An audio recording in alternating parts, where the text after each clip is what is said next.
I'm Rolene Marks. This is the Israel Brief, brought to you by the Lay of the Land. And this is where you guys come every Monday to Thursday for your top stories making headlines in Israel. So before we head off to the weekend, and I know many of us are going to be glued to our televisions on Saturday for the coronation, more about that later. Let's take a look at those top stories.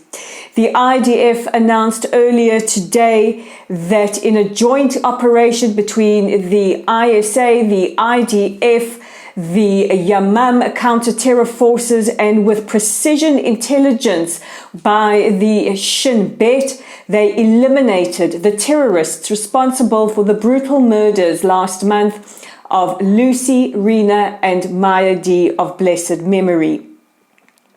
In a statement, Prime Minister Netanyahu applauded the efforts of the security forces and said that they had settled an account with the murderers of the Dee family members. He also said in a message to anybody wanting to commit an act of terror against Israeli civilians, no matter where you hide or how long it takes, we will get you.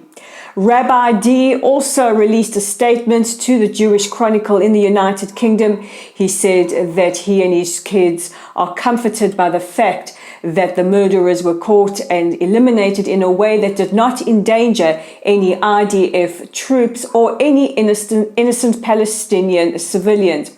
He also said that they would like the opportunity to meet with the family members of the terrorists and really ask them, what has this achieved?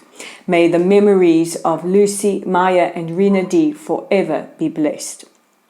Earlier today, a stabbing attack took place just outside Huwara. An IDF soldier was lightly injured, according to Magen David Adom paramedics. The terrorist, a female, was shot and wounded and later died in hospital. Now, as has become customary on a Thursday here in the state of Israel, Thursdays have become days of disruption, and today has been a day of disruption and equality. Protesters blocked highways in Tel Aviv, and protests were held across the country.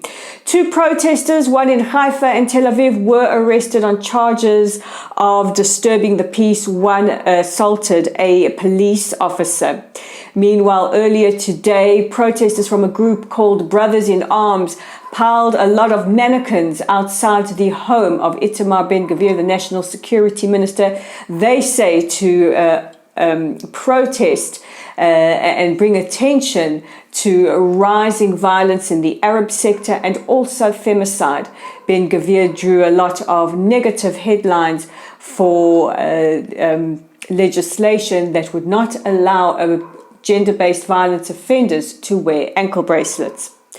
And finally, we have to say a huge Mazel Tov to King Charles and Queen Camilla, who will be crowned in Westminster Abbey on Saturday. Israel will be represented by our President Isaac Herzog and the First Lady Michal, and we're so proud that Chief Rabbi Mervis of the United Kingdom and Commonwealth will give a prayer in the Abbey in what is becoming a coronation for the people, where all faiths will be represented. King Charles has enjoyed a very, very strong relationship with the Jewish community over the years. He is the patron of many, many Jewish charities in the United Kingdom, including the Holocaust Remembrance Trust.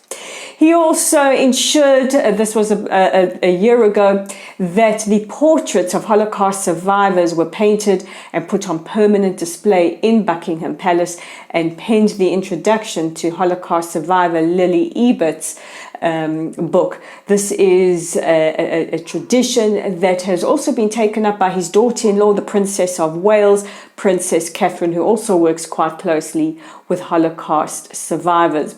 The king counted the former Chief Rabbi Lord Jonathan Sacks as one of his closest friends and is believed to be extremely spiritual. The king and queen have been known to frequent Jewish events from time to time and have been caught on camera dancing quite a mean horror. We are extremely touched that Rabbi Mervis will stay at Clarence House, the residence of the King and Queen, on Friday night and walk to Westminster Abbey on the invitation of the King and Queen so that he doesn't break Shabbat. President Herzog will also walk from where he is staying to the Abbey. And from all of us here to you, King and Queen, your Majesties, we wish you a hearty Mazel Tov. And that's it for this edition of the Israel Brief. Join me again next week. But in the meantime, check out our website at www.layoftheland.online. There is an article up written by me, which takes a look at the man under, I suppose you can't say behind, the crown. It is also up on our Facebook page at Lottel site. You guys know what to do. Like us, share us, follow us. Our YouTube channel's at the Israel Brief. You know what to do. Click on that red subscribe button, like and share our content. And we're on YouTube at Love the Land 5. I'm Raylene Marks. This is the Israel Brief. I'll check in with you guys next week.